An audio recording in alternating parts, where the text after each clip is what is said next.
Thank you. So sometime back, we had the first session of leadership. Our panelists did a great job. They spoke so much about leadership and leadership skills. It was definitely very insightful, I would say. Followed by which we will now move on to the second session of leadership, for which I would like to call upon stage Dr. Kailash Katkar, the MD and CEO of Quickheal Technologies. I request everyone to please cheer him up with a big round of applause. The next person to join him on stage would be Mr. Venkatesh Vijayaraghavan, the CEO of CavinKare. Welcome, sir. Mr. VKZ Razak, the Managing Director of VKC Group, will join them on stage. And last but not least, I would like to call upon stage Mr. Kartik Sharma, the CEO of Omnicom Media Group. Welcome, sir. A big round of applause to our panelists present here for the second session of leadership. Over to you, gentlemen. வணக்கம் சென்னை எப்படி இருக்கீங்க good to see all of you. This is my third edition and a big thanks to Fourth Dimension for inviting me again and again. I hope they see some value in all these discussions. I am super excited for this session because I'm humbled to be sitting with three stalwarts, three giants in their respective industry. They built great companies, great brands. So without much ado, I'm going to ask them some few questions, learn in the process about leadership. I'm conscious of time. I know lunch is not too far away, so some of you may want to. So we'll keep it around 30-35 minutes, max 40 minutes, not more than that. The way I planned it is about series of 4 to 5 questions, 2-3 around their company, their journey as leaders, and what we can all learn from that. And then one very tricky question, which is a surprise for all of you, which I would definitely want to ask towards the end, and then seek some answers, some thoughts around that. So, made some points, so let me start with Dr. Katkar. Dr. Katkar is a renowned IT specialist, cyber company, Quickheal, which is owns and developed.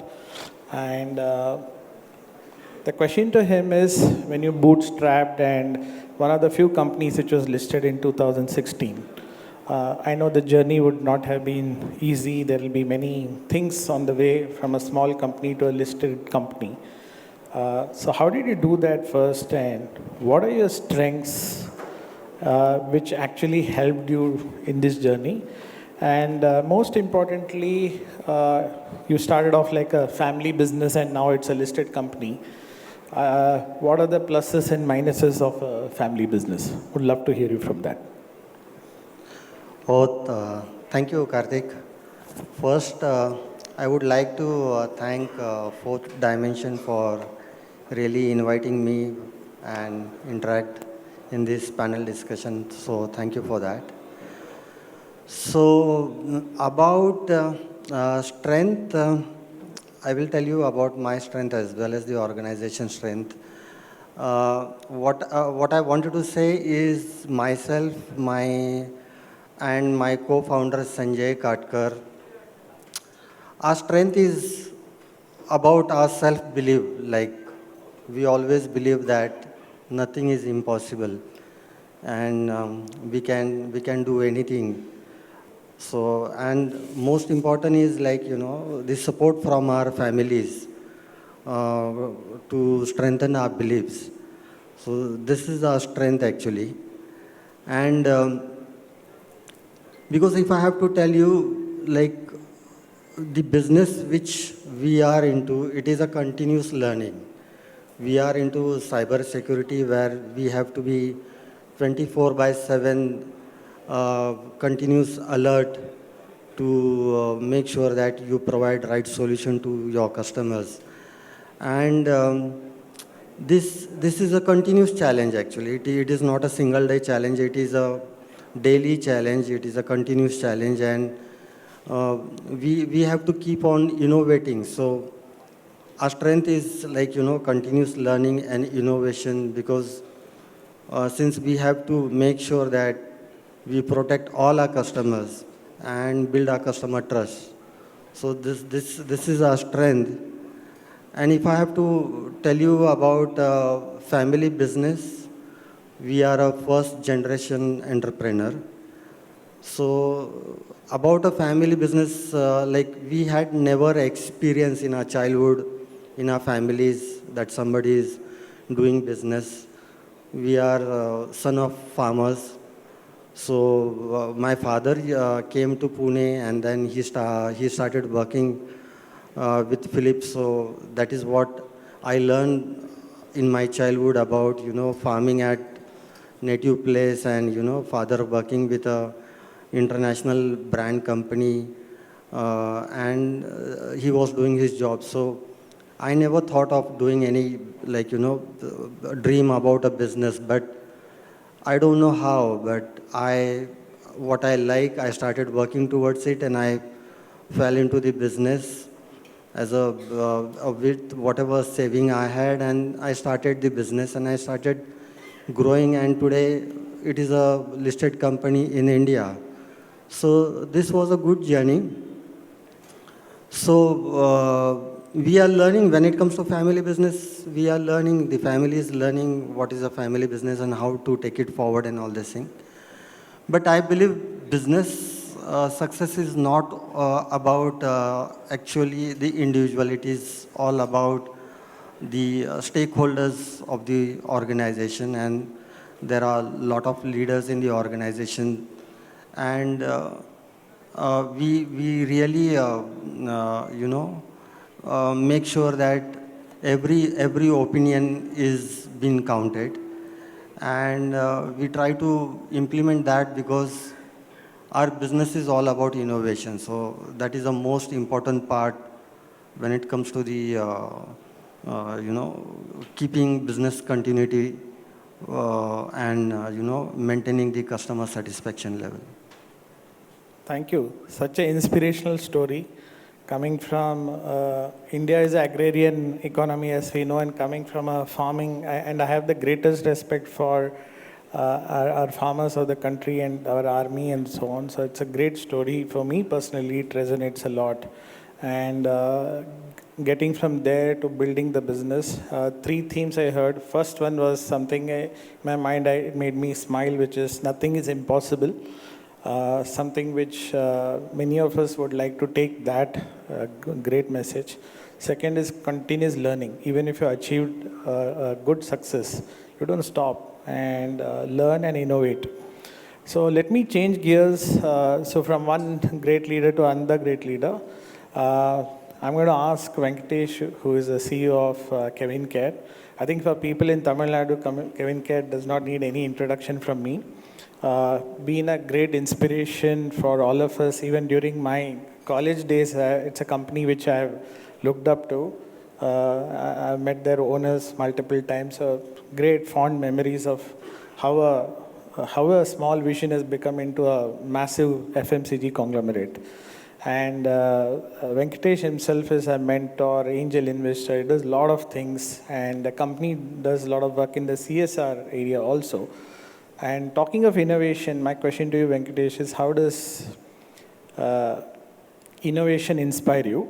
And a flip to that is, how does you inspire innovation? Yeah, first of all, a warm thank you. I think it's been an enriching panel in the first session, and hope we do justice to this session as well. I think you're right. When you look at from an innovation perspective,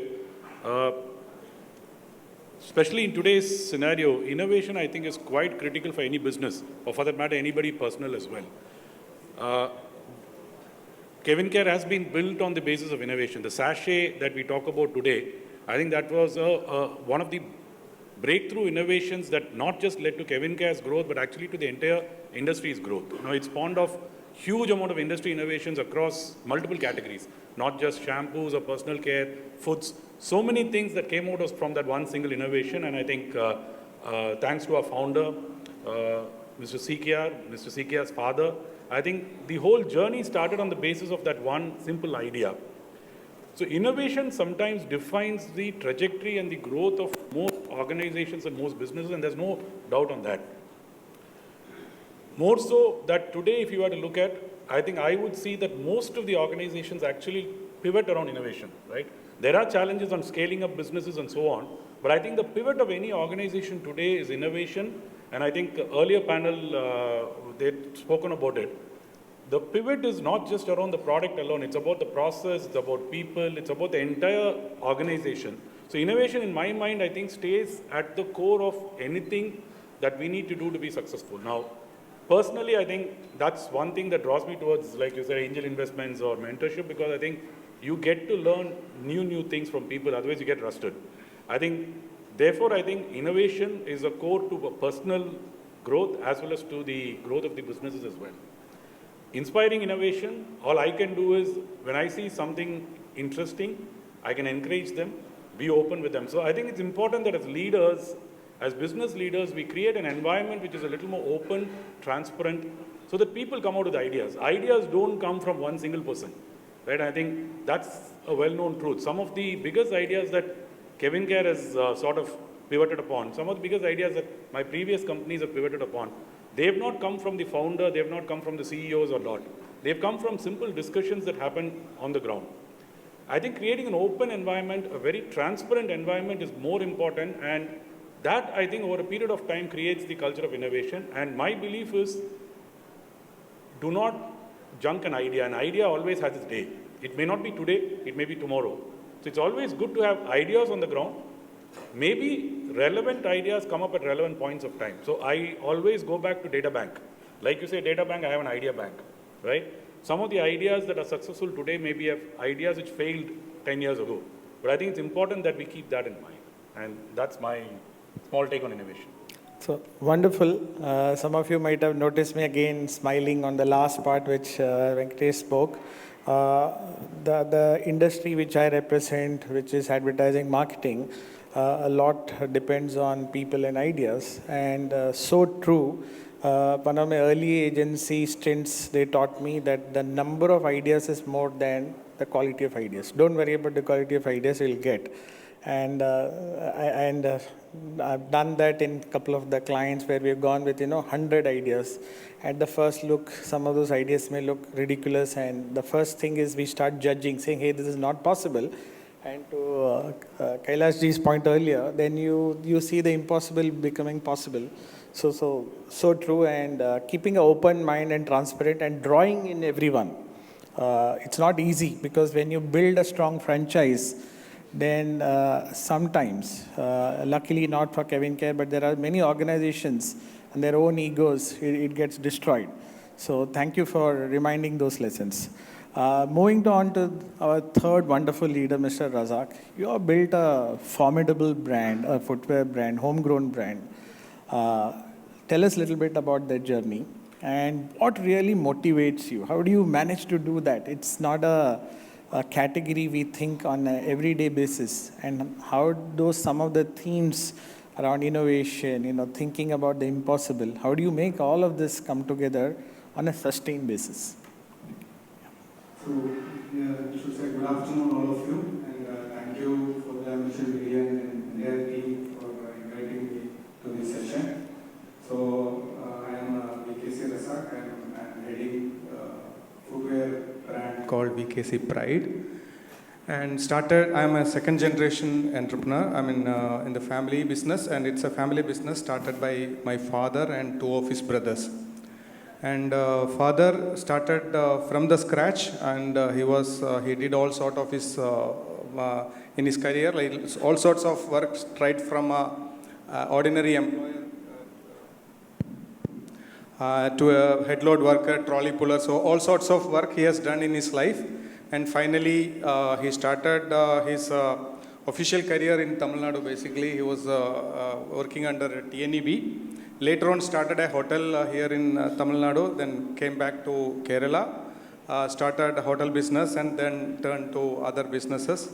And to this business, he started in 1984, and with making Hawaii slippers. We call those days it's a normal slipper, and that time solving three major issues of consumer: the strap getting broken, or the top layer getting worn out, and the other one is that easily wearing off. So 2-3 problems he solved, and we came to the market, and it was a very good success. And from there, actually, I joined as a second generation, and we took the business to the next level. In 2006, we started PU footwear. At that time, that PU footwear was only affordable to a certain segment of people, basically, because the cost was on a higher side. A single pair was costing that time around 400 to 500 rupees, which was not affordable to a common man. So what we did is we made a product which can easily affordable to a common man. We brought in PU footwear at 199 rupees for ladies and 249 rupees for gents. So that was a change in the overall business, not only for us, the entire PU industry, and for Kerala as well. So we grew from 65 crores to 1,650 crores within a span of 10 years. And later we became the number 3, number 4 in India in overall footwear business, if you take.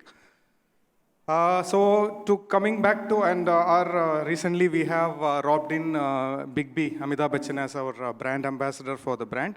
And we are obviously he's considered as the most trusted or celebrities in the country. So, and we have employing nearly around 6,000 people, and mostly are handmade, like basically it's a labor-oriented business.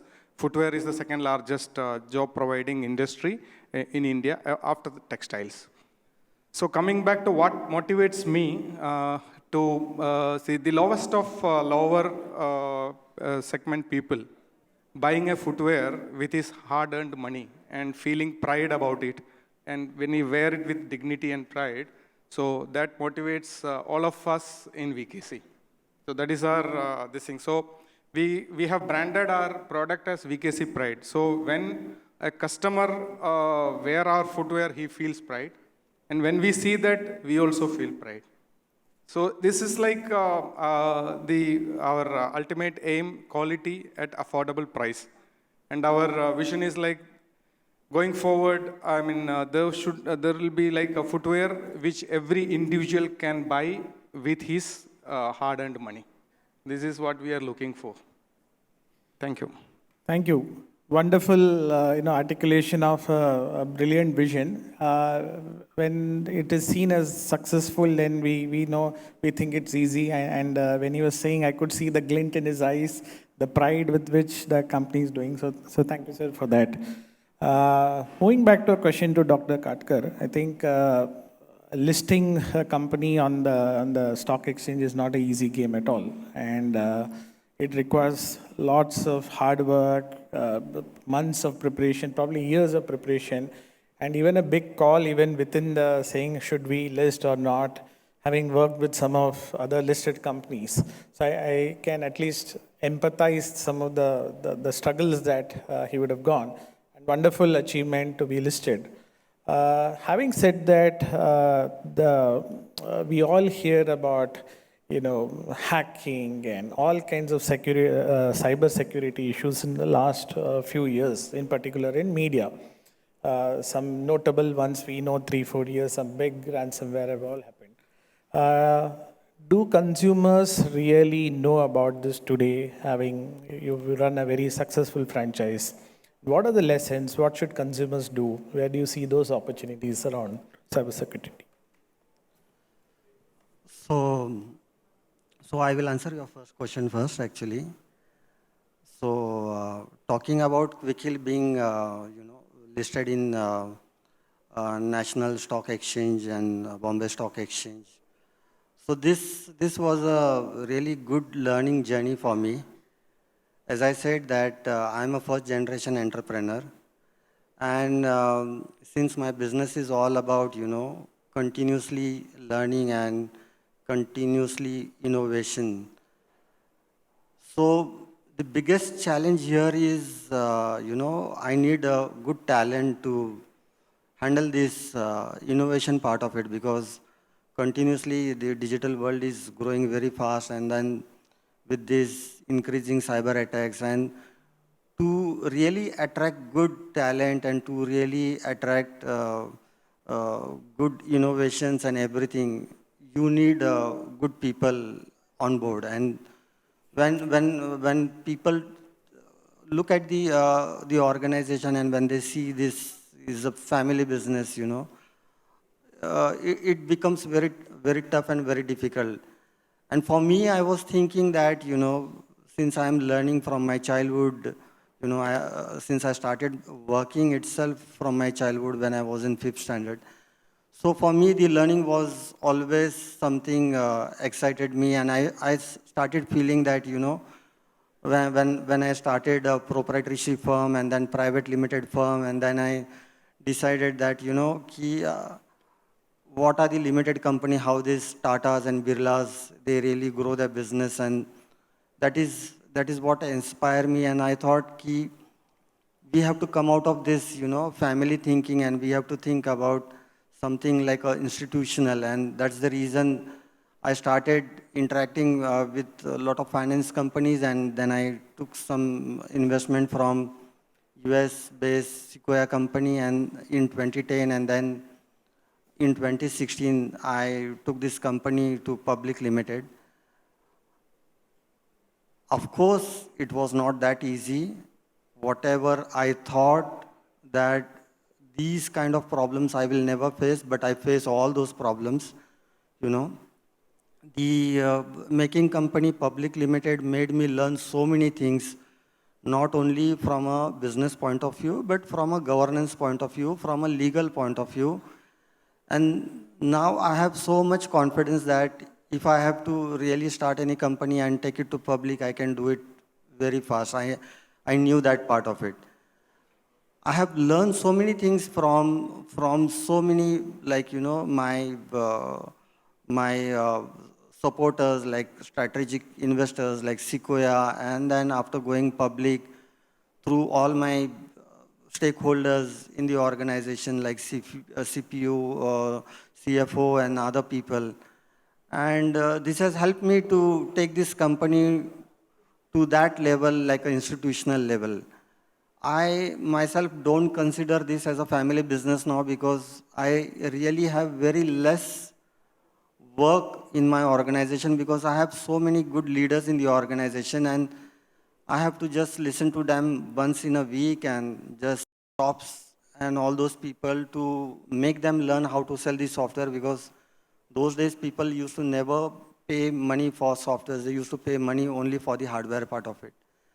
And that is how I started, and today, and I have to work towards it, that we pay to that industry standards, and then we provide a best facility for the software development team and everything. And not only that, this is all outside part of it, but motivating, keeping that motivation level that high is very, very important.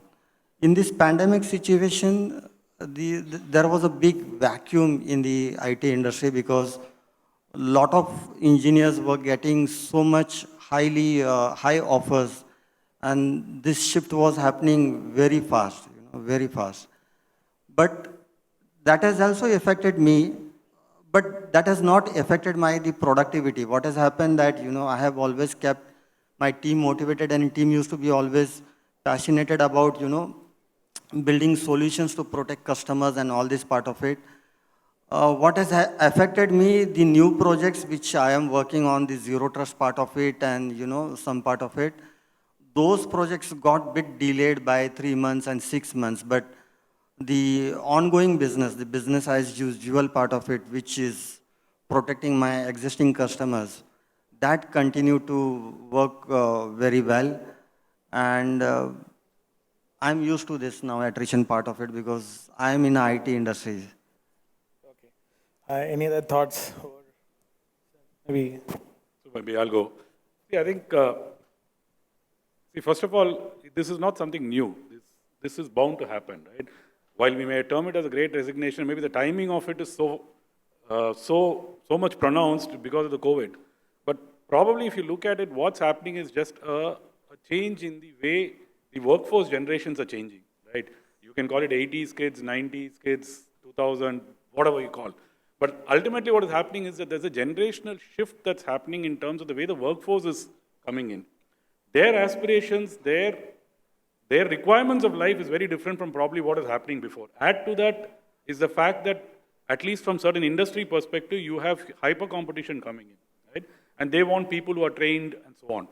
So attrition, I think, is a given. I mean, if you were to look at it from a perspective to say, would you be able to manage attrition? Probably to a relative extent, like what Sir said. But I don't think it is something that we can wish away, because the structures like that today, that it is bound to happen. So therefore, I think as organizations, as leaders, we need to be able to look at it and say, how are we going to handle that piece? Some thoughts that we have and some thoughts we're grappling with. Of course, we are also grappling with attrition. Some thoughts that we have it very clearly is, one, what does not change is the pride or the passion that you bring to the table, right? One of the things that we're very clearly seeing as to, with so much of resignations, there are a few set of people or a few profiles that continue to stick along. What is it that makes them work? It's not that we are great. I mean, the same leader has 10 people, but 2 people stick along, maybe 6 people move along. But I think what makes the difference is the passion that we're able to bring to the table. That's one. And I think when there's a shared passion, that enables the employees. I'm sure all of us are employees and entrepreneurs here. There's nothing teaching us. But I think what I see it is very clearly, if the jobs can be enriched for people, and if there is continuous learning for people, I think they see value in it. As an individual, I see value in it. I definitely believe all of my colleagues will also look at it. That, I think, is more critical today. Of course, salaries are critical, but you will never be able to sort of match competitive bidding that happens sometimes. So what is critical, I think, is the organization, whether it is family or whether it is professional or whether it is multinational, Indian, are we able to give enriching jobs to people, right? And second is, are we able to sort of help them realize their passion? And it's that passion is in line with the organization's goal as well. I think it makes a win-win. This, I think, has been the traditional formula, and this has always worked. It is just that I think today probably it's a little more pronounced given the competitive scenario that we have. What it also means, therefore, is since the workforce is getting, the profile of the workforce is changing a bit, some of us as leaders also have to change. Now, for example, one thing that I would always believe is you can't sit in your room. There are no more rooms for any leaders. We made it open offices today. Because there are two sets. I would jokingly say there are two sets of employees in organizations. Some of our employees have worked only to get into a cabin. And there's another set of employees who do not want cabins to be there in the organization at all. Now that's a hierarchical difference that comes in and cultural difference that comes. So I think as leaders, we probably will have to change some of our traits, some of our enablements towards the colleagues. When we do that, I think this will sort of come down. Will it go down perfectly? No. I think the environment today is such that it is going to happen. I would believe, therefore, build processes, make the organization more a learning organization, more job enrichments, and hopefully people will stay back. I think that's the way I would put it. Thank you. Sir. Yeah, I partly agree with my co-speaker. Like leaders have to understand the basic fundamentals. So I take that earlier discussion. Mr. Ankit was saying, like his father traveled in economy class or normal second class sleeper, and he traveling first class, and his son now traveling in first class as well. So for his son, that is the normal. So we have to understand that things have changed, and the smartphone and the pandemic have changed the entire work culture a lot. Earlier we didn't thought that, okay, there is a possibility to work from home, and we were discussing about work-life balancing. So, but right now when we are working from home, see, there is no work-life balancing. It's just a work-life blend. So how do you put it across? So, and earlier the fundamentals like time, energy, and all. But right now, what we have to put that purpose also into that fundamental, basically. The purpose, why you work for, or what is your existence for. So most of the cases, if you know, the purpose may be like later on it has come to a not so good, but for that time that purpose was good. If you take German, how people supported Hitler for a particular purpose, but even it was wrong for the purpose they joined together and they did the job. Now, if you take our recent calamities like flood, we had two series of floods in Kerala.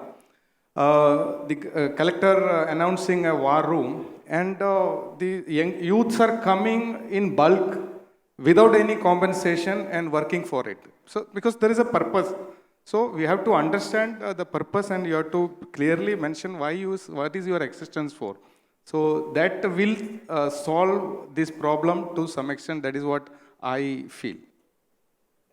Thank you. I think we are more or less run out of time. There were many more questions. I can go on and on, but I know I don't want to be in between you and lunch, which is waiting.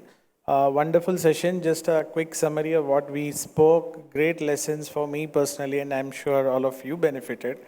Nothing is impossible. Think, have lots of ideas, and purpose itself can change. I've actually never thought of it that way, but I think you're absolutely right when you spoke of Hitler. And sometimes good purpose vis-a-vis not so good purpose can actually redefine. And one common thing across these great leaders was, continuous learning. What I liked and it resonates well is they've achieved so much till now, but they are not stopping. And I wish them the very best for the next trillion, 3 trillion, 10 trillion, whatever dreams that they have, not only as a company, but even whatever they are doing for the society at large. I know all of them are doing a lot of work in the CSR area, so the best wishes to them. And thank you to all of you for listening to us. Thank you. Thank you. Thank you. Thank you. Thank you so much, gentlemen, for the insightful session on leadership skills. I request Mr. Abhilash from Vasant TV also to join the gentlemen on the stage, please. Mr. Abhilash, please come up on stage.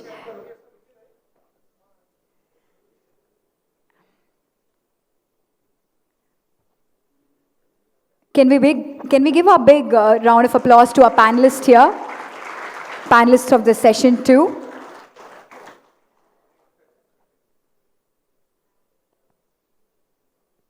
So joining them would be Mr. Abhilash of Vasant TV. And I request Dr. Kailash Katkar and Mr. Venkatesh to honor Mr. VKC Razak, the Managing Director of VKC Group. Thank you so much, sir, for being here today. Thank you so much for your presence. I request Mr.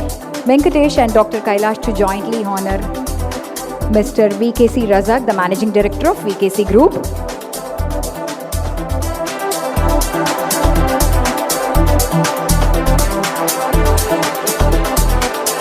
And I request Mr. Abhilash of Vasant TV to honor Mr. Kartik Sharma, the CEO of Omnicom Media Group.